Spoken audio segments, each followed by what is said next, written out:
Esa sensación de estar entrando en medio de una conversación que ya había comenzado, como si hubiéramos llegado tarde a una reunión donde todos conocen los detalles menos nosotros. Lees sobre problemas en Corinto, que Pablo menciona como si fueran obvios, referencias a personas que nunca te presentaron, conflictos que se resuelven sin que primero te explicaran cuál era el problema. Y entonces cierras el libro con esa mezcla de reverencia y confusión, pensando que tal vez nunca terminarás de entender realmente lo que Pablo estaba diciendo. Pero aquí está la verdad que cambia todo.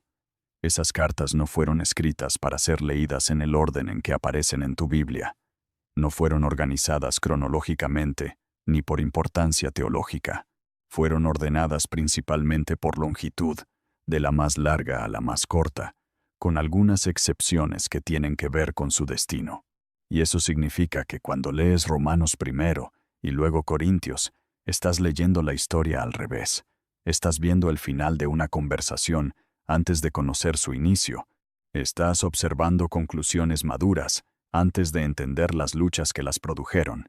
Imagina por un momento que alguien te diera las cartas de amor entre dos personas, pero en lugar de mostrarte la primera carta tímida y exploradora, te pusieran en las manos la carta de aniversario número 20, llena de referencias a momentos que aún no conoces, con bromas internas que no entiendes, con una profundidad que solo tiene sentido después de 2 décadas de historia compartida. Eso es exactamente lo que sucede cuando empezamos por Romanos. No porque Romanos sea menos importante, sino porque es la expresión más madura, más completa, más reflexiva del pensamiento de Pablo sobre el Evangelio. Es la carta que escribió cuando ya había peleado todas las batallas, cuando ya había respondido todas las preguntas difíciles, cuando ya había visto cómo el mensaje de Jesús transformaba a judíos y gentiles por igual en docenas de ciudades a lo largo del imperio. Romanos es brillante, es profunda, es sistemática, pero no es el principio. El principio está en un lugar mucho más caótico, mucho más humano, mucho más sorprendente. El principio está en una carta que Pablo escribió a un grupo de creyentes en una región que hoy llamamos Turquía Central. Una carta que no nació de la reflexión tranquila, sino de la indignación absoluta.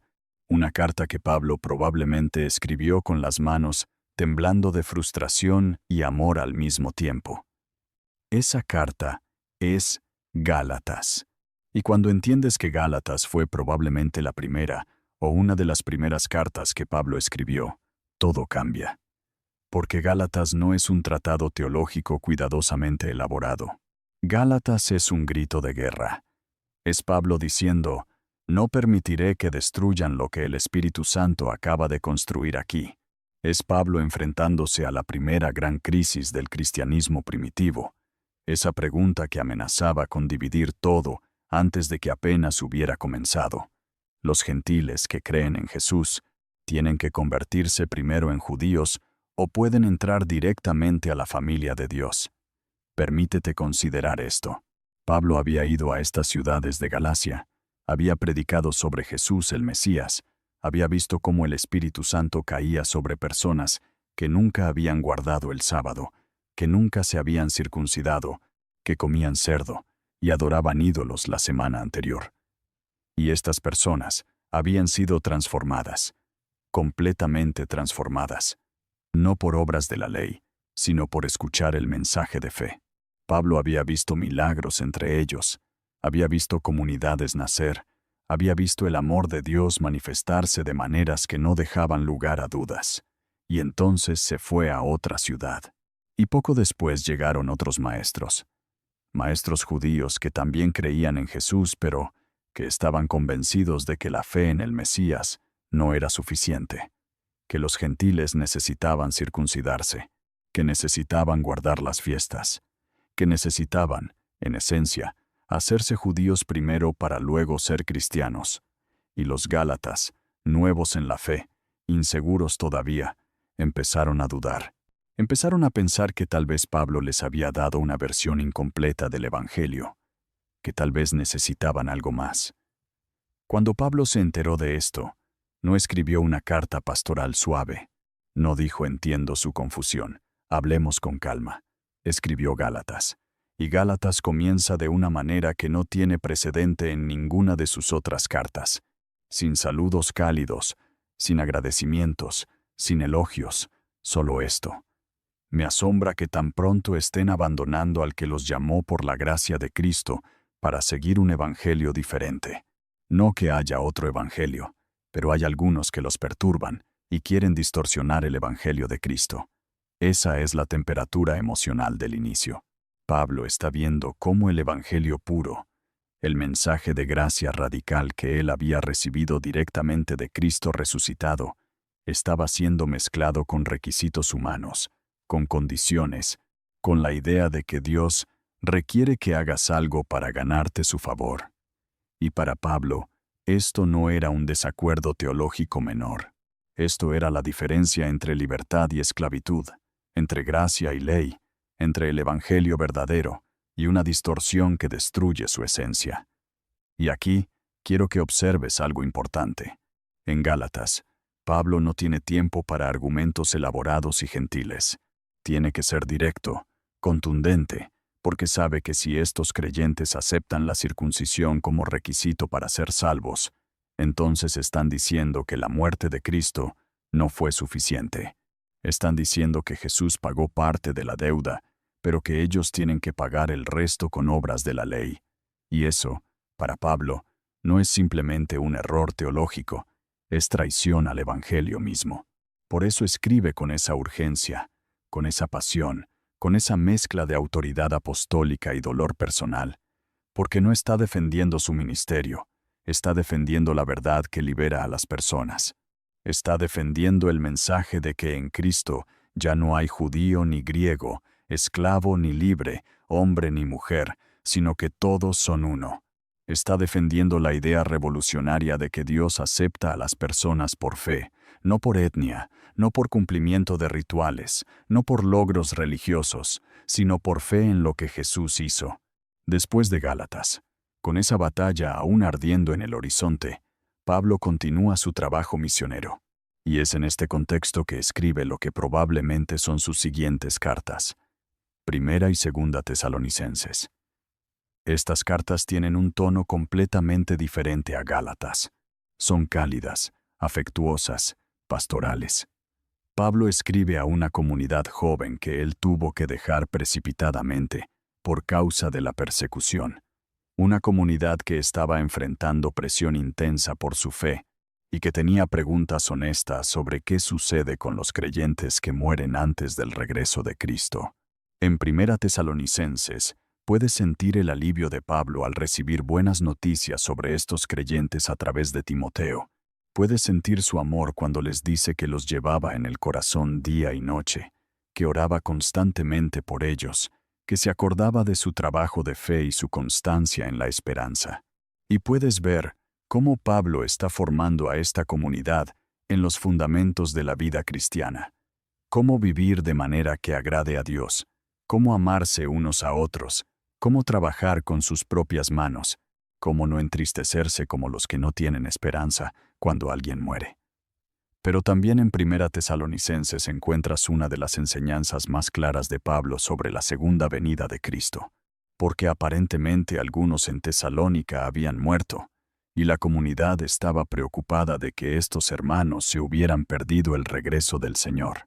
Y Pablo les explica que no, que los muertos en Cristo resucitarán primero, que luego los que estén vivos serán arrebatados junto con ellos en las nubes para encontrarse con el Señor en el aire, y que así estarán siempre con el Señor. Esta no es especulación teológica abstracta. Esta es pastoral profunda. Pablo está consolando a personas que están llorando la pérdida de seres queridos, asegurándoles que la muerte no tiene la última palabra, que Cristo conquistó la muerte, y que todos los que están en Él participarán de esa victoria. Segunda Tesalonicenses llega poco después, probablemente solo meses más tarde, porque Pablo se entera de que su primera carta ha sido malinterpretada. Algunos en Tesalónica habían llegado a la conclusión de que el día del Señor ya había llegado, y esto estaba causando pánico y desorden.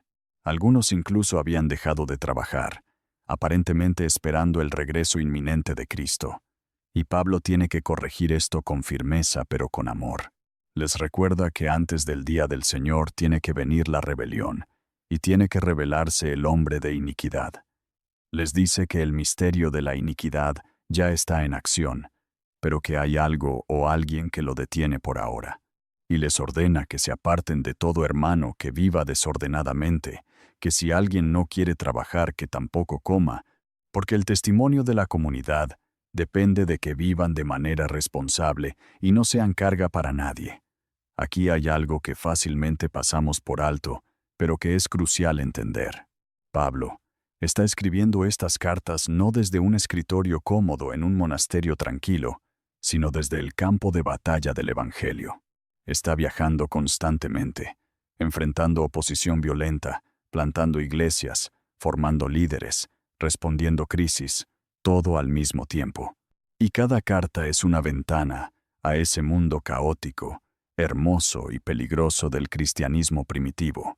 Cada carta es Pablo tratando de formar comunidades de fe que puedan sobrevivir y prosperar en medio de un imperio pagano hostil, en medio de una cultura saturada de inmoralidad, en medio de la presión constante de volver a las viejas costumbres o de mezclar el Evangelio con filosofías humanas.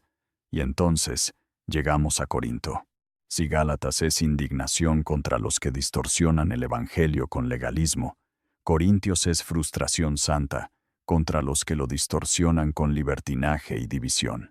Corinto era una ciudad portuaria, rica, cosmopolita, famosa por su inmoralidad sexual y su diversidad religiosa. Y en medio de esa ciudad, Pablo había plantado una iglesia. Había pasado año y medio allí, enseñando, formando, amando a estas personas. Y cuando se fue, la iglesia comenzó a crecer pero también a fragmentarse. Divisiones por lealtades a diferentes líderes. Inmoralidad sexual, que ni siquiera se toleraba entre los paganos. Pleitos legales, entre hermanos, en tribunales públicos. Abusos durante la cena del Señor donde los ricos comían y se emborrachaban mientras los pobres pasaban hambre. Uso desordenado de los dones espirituales que causaba caos en las reuniones en lugar de edificación. Negación de la resurrección corporal. Era un desastre. Primera Corintios es la respuesta de Pablo a todo esto.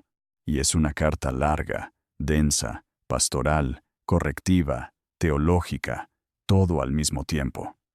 Pablo va tema por tema, problema por problema, con paciencia pero con firmeza. Les recuerda que la sabiduría de Dios es locura para el mundo, y la sabiduría del mundo es locura para Dios, y que ellos habían sido llamados no por ser sabios o poderosos según criterios humanos, sino precisamente porque Dios escogió lo necio del mundo para avergonzar a los sabios. Les confronta sobre la inmoralidad sexual con una claridad que no deja lugar a confusión. El cuerpo no es para la inmoralidad, sino para el Señor, y sus cuerpos son templos del Espíritu Santo. Les enseña sobre el matrimonio, sobre la libertad cristiana, sobre cómo todo es lícito, pero no todo conviene, sobre cómo el amor debe guiar el uso de la libertad para no hacer tropezar a los débiles en la fe.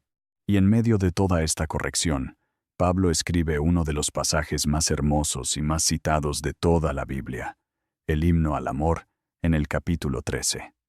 Pero aquí quiero que veas el contexto. No es un poema romántico abstracto. Es Pablo diciéndoles a los corintios que todos sus dones espirituales, todas sus manifestaciones del Espíritu, toda su actividad religiosa, no significan nada si no tienen amor. Que pueden hablar en lenguas de hombres y de ángeles, pero si no tienen amor, son solo ruido. Que pueden tener profecía y entender todos los misterios y tener toda la fe necesaria para mover montañas, pero si no tienen amor no son nada. Es una corrección devastadora envuelta en poesía sublime. Es Pablo diciendo que la madurez cristiana no se mide por cuántos dones tienes o cuán espectaculares son tus experiencias, sino por cuánto amas. Y luego está la resurrección. Aparentemente algunos en Corinto habían sido influenciados por filosofías griegas que veían el cuerpo como una prisión del alma y la salvación como escape del cuerpo hacia una existencia puramente espiritual, y por eso negaban la resurrección corporal. Para ellos, la idea de que Dios quisiera resucitar cuerpos era absurda, casi ofensiva. Y Pablo dedica todo el capítulo 15, el capítulo más largo de la carta, a demoler esta idea y a establecer que la resurrección corporal de Cristo es el fundamento absoluto de la fe cristiana. Si Cristo no resucitó, dice Pablo, entonces nuestra predicación es vana y vuestra fe también. Si Cristo no resucitó, entonces todavía estamos en nuestros pecados, y los que murieron creyendo en Cristo están perdidos. Pero Cristo sí resucitó, y su resurrección es las primicias de los que durmieron, la garantía de que todos los que están en Él también resucitarán con cuerpos transformados, incorruptibles, gloriosos, adaptados para la eternidad. Segunda Corintios llega después de una crisis aún más profunda. Entre Primera y Segunda Corintios, Pablo aparentemente hizo una visita dolorosa a Corinto que no salió bien, y luego escribió una carta severa que causó tristeza, pero que finalmente produjo arrepentimiento. Segunda Corintios es la carta de reconciliación, pero también es la carta más personal, más vulnerable, más autobiográfica de todas las cartas de Pablo. Aquí Pablo abre su corazón, de una manera que no hace en ningún otro lugar. Habla de las aflicciones que enfrentó en Asia, tan severas que perdió toda esperanza de salir con vida. Habla del aguijón en la carne que le fue dado para que no se enalteciera, algo que le pidió al Señor 3 veces que le quitara, y el Señor le dijo que su gracia era suficiente porque su poder se perfecciona en la debilidad. Habla de los peligros que ha enfrentado, naufragios, peligros de ríos, peligros de bandidos, peligros en la ciudad, peligros en el desierto, peligros en el mar, peligros entre falsos hermanos. Habla de trabajo arduo, de noches sin dormir, de hambre y sed, de frío y desnudez. Y sobre todo eso, dice, está la presión diaria de la preocupación por todas las iglesias. Pero Segunda Corintios no es solo autobiografía. Es también una defensa profunda del ministerio apostólico de Pablo contra falsos maestros que habían llegado a Corinto con cartas de recomendación impresionantes, con elocuencia sofisticada, con afirmaciones de superioridad espiritual, y que estaban tratando de socavar la autoridad de Pablo. Y la manera en que Pablo se defiende es brillante y completamente contraintuitiva. No se jacta de sus logros, sino de sus debilidades.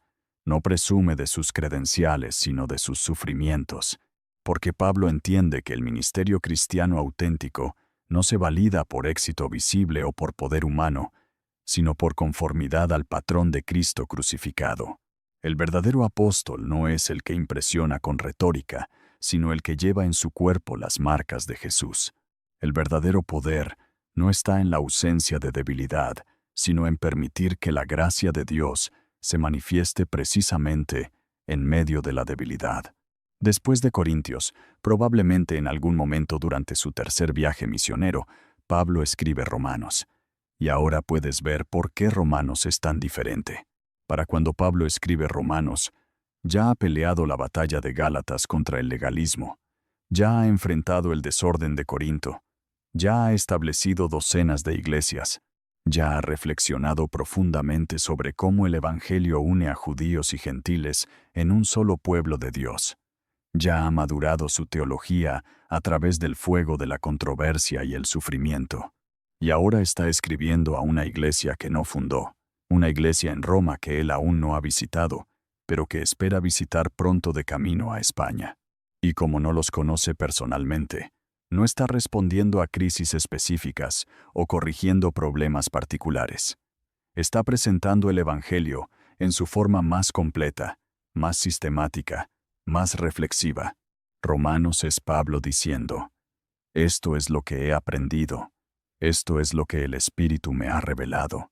Esto es el Evangelio en toda su profundidad y amplitud y altura.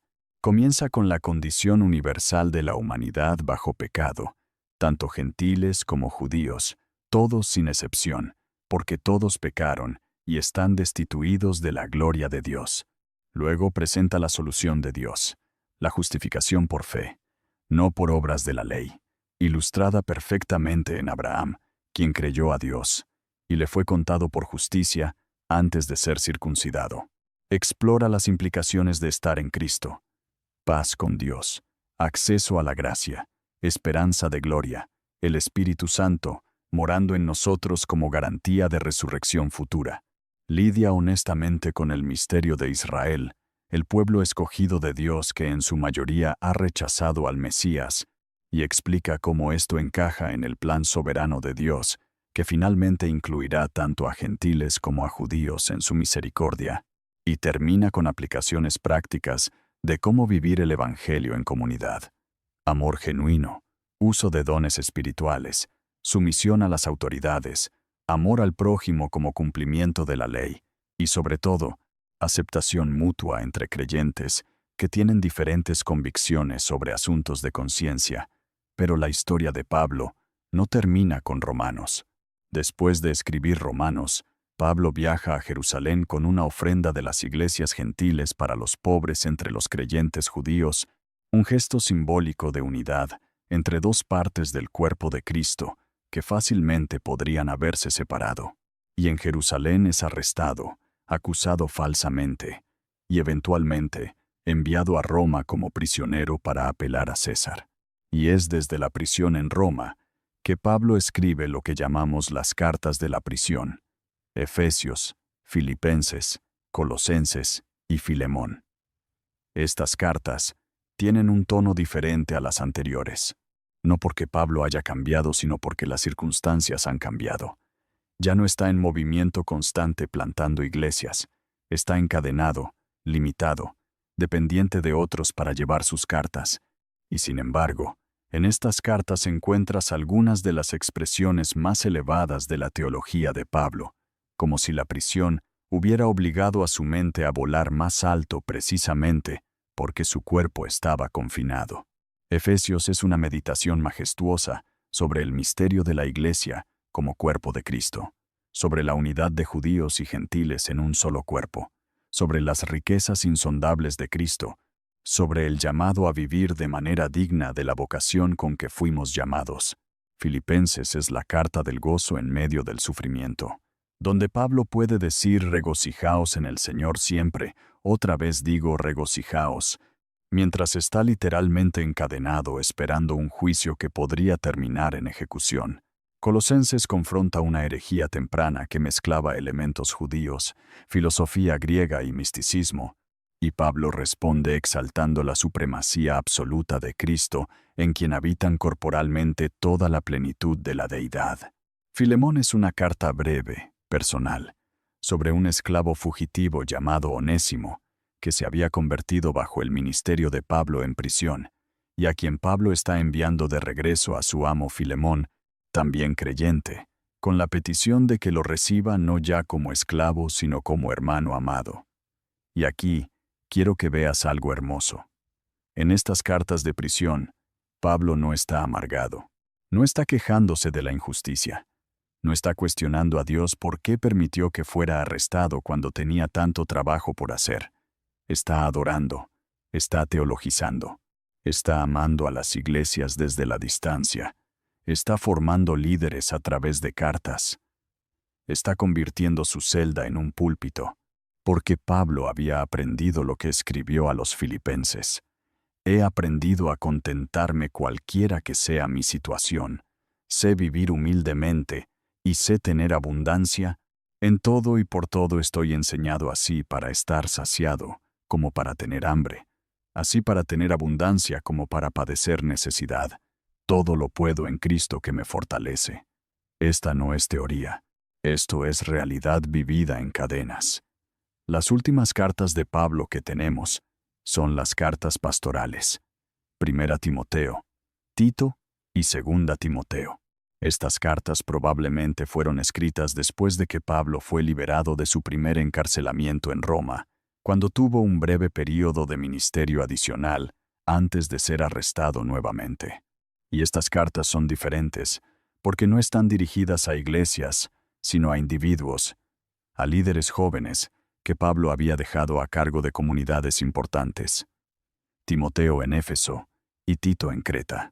Y el tono es el de un padre espiritual dando instrucciones finales a sus hijos en la fe, preparándolos para continuar el trabajo cuando él ya no esté. En 1 Timoteo y en Tito, Pablo da instrucciones detalladas sobre cómo debe organizarse la iglesia, qué cualidades deben tener los ancianos y los diáconos, cómo debe comportarse la comunidad de fe como familia de Dios, cómo tratar a diferentes grupos dentro de la iglesia, cómo identificar y confrontar la falsa enseñanza. Pero no son manuales técnicos fríos, son cartas llenas de afecto pastoral, de preocupación genuina por la salud espiritual de las comunidades, de advertencias contra los peligros que Pablo ve en el horizonte, el amor al dinero, las controversias inútiles sobre genealogías y debates sin fin, los falsos maestros que se apartan de la verdad y arrastran a otros con ellos. Y luego está 2 Timoteo. Esta es probablemente la última carta que Pablo escribió, escrita desde prisión en Roma enfrentando ejecución inminente, y es desgarradora en su honestidad y gloriosa en su esperanza al mismo tiempo. Pablo le dice a Timoteo que el tiempo de su partida ha llegado, que ha peleado la buena batalla, que ha acabado la carrera, que ha guardado la fe, y que le está guardada la corona de justicia, que el Señor el juez justo le dará en aquel día. Pero también le pide a Timoteo que venga pronto, que traiga el capote que dejó en Troas y los libros, especialmente los pergaminos, porque está solo, porque todos en Asia le han abandonado, porque solo Lucas está con él. Es Pablo vulnerable, Pablo anciano, Pablo cansado, pero Pablo todavía fiel, todavía enseñando, todavía preocupado por las iglesias, todavía invirtiendo en la siguiente generación. Ahora mira el arco completo. Comenzamos con Gálatas, con Pablo joven en el ministerio peleando la primera gran batalla teológica del cristianismo, escribiendo con indignación santa para proteger el evangelio puro. Pasamos por Tesalonicenses, donde está formando comunidades nuevas en medio de persecución y enseñándoles sobre la esperanza del regreso de Cristo. Llegamos a Corintios, donde está lidiando con desorden moral y divisiones en una iglesia inmadura. Avanzamos a Romanos, donde presenta el evangelio maduro y reflexivo después de años de ministerio y sufrimiento. Continuamos con las cartas de la prisión, donde teologiza sobre el misterio de Cristo y la iglesia desde cadenas, y terminamos con las pastorales, donde está preparando a la siguiente generación para continuar sin él. Es la historia de un hombre que fue capturado por Cristo en el camino a Damasco y que pasó el resto de su vida sirviendo al evangelio que una vez trató de destruir. Es la historia de alguien que fue transformado tan radicalmente que pudo decir: ya no vivo yo más, Cristo vive en mí, y lo que ahora vivo en la carne, lo vivo en la fe del Hijo de Dios, el cual me amó y se entregó a sí mismo por mí. Y cuando lees estas cartas en orden cronológico, algo cambia. Dejan de ser documentos teológicos abstractos y se convierten en ventanas a una vida vivida en total abandono a Cristo. Ves a Pablo crecer, ves su teología profundizarse, ves su amor por las iglesias intensificarse, ves su comprensión del misterio de Cristo expandirse, ves su disposición a sufrir por el evangelio fortalecerse. Y ves que todo lo que escribió no era teoría, sino realidad destilada del laboratorio de su propia experiencia con Dios. Cuando Pablo escribe sobre el sufrimiento, produciendo perseverancia, y la perseverancia produciendo carácter probado, y el carácter probado produciendo esperanza, no está citando un libro de autoayuda, está describiendo su propia vida. Cuando escribe sobre aprender a contentarse en toda situación, no está dando un consejo motivacional vacío. Está compartiendo lo que descubrió en prisiones y naufragios y hambre y frío. Cuando escribe sobre nada poder separarnos del amor de Dios, que es en Cristo Jesús, no está siendo poético. Está testificando sobre lo que sostuvo su alma cuando todo lo demás falló. Y esto es lo que hace que las cartas de Pablo sean tan poderosamente relevantes hoy. Porque fueron escritas en el mundo real, para problemas reales, por alguien que estaba viviendo en las trincheras de la fe, no observando desde un balcón seguro. Pablo conocía la tentación del legalismo y la tentación del libertinaje. Conocía la presión de la cultura circundante y la presión de las expectativas religiosas. Conocía el dolor del rechazo y el gozo de ver vidas transformadas. Conocía la confusión teológica y la claridad del Espíritu Santo. Conocía la debilidad humana y el poder divino. Y escribió desde ese lugar de conocimiento profundo, no para impresionar, sino para formar, no para dominar, sino para servir, no para construir un imperio, sino para edificar el cuerpo de Cristo. Cuando abras las cartas de Pablo ahora, hazlo con esta conciencia. Recuerda que no estás leyendo un manual de teología sistemática, donde cada carta es un capítulo más en un argumento progresivo. Estás leyendo correspondencia real entre un apóstol y las comunidades que amaba, correspondencia que refleja luchas específicas, preguntas específicas, contextos específicos. Y cuando las lees en el orden en que probablemente fueron escritas, cuando ves cómo cada carta responde a un momento particular en el desarrollo del cristianismo primitivo, cuando reconoces que Pablo estaba aprendiendo y creciendo y siendo moldeado por el Espíritu Santo en tiempo real, entonces, estas cartas cobran vida de una manera nueva. Ya no son palabras en una página, son la voz de alguien que caminó con Cristo tan íntimamente que pudo decir, para mí, el vivir es Cristo y el morir es ganancia, y que dedicó cada día de su vida después de Damasco a asegurarse de que otros conocieran al que había capturado su corazón por completo.